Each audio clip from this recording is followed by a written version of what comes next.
Hello, parents and guardians of our Havenwood girls. So I wanted to give you a quick update on just a couple of things. The first would be the safety home that we're building. We haven't decided on a name yet and need to get away from probably the safety home fairly soon. We're realizing that that safety word is a really important word to us, and we don't want it to take on, this home where girls are kind of struggling sometimes and things.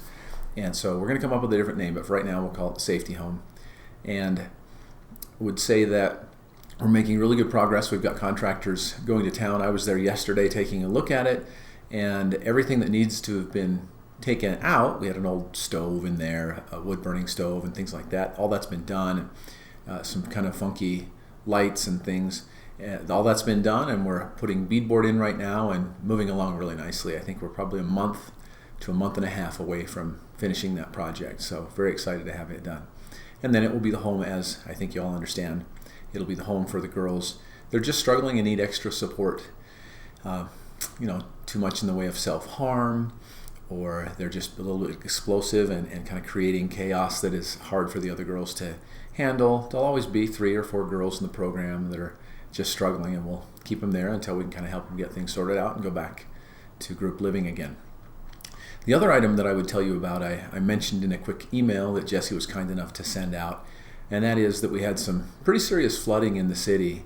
It only affected a couple hundred families, but in a city of 30,000 or so, that's a small number, but it was very damaging for those 200, and one of them was our very own Julie, our cook.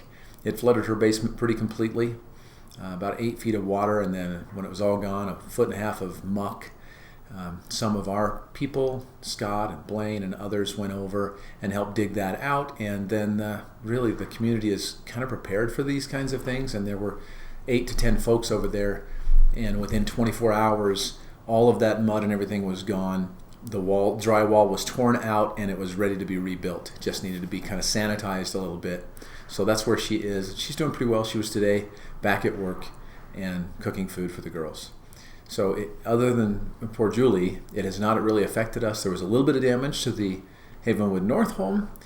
Damage is overstating it. There was a little bit of water that got in through a window, and they were able to, the girls, go help out with that and clean it up really quickly. They all jumped in really nicely. No drama. It was terrific. So we came through pretty well, and it's bright and sunny outside right now.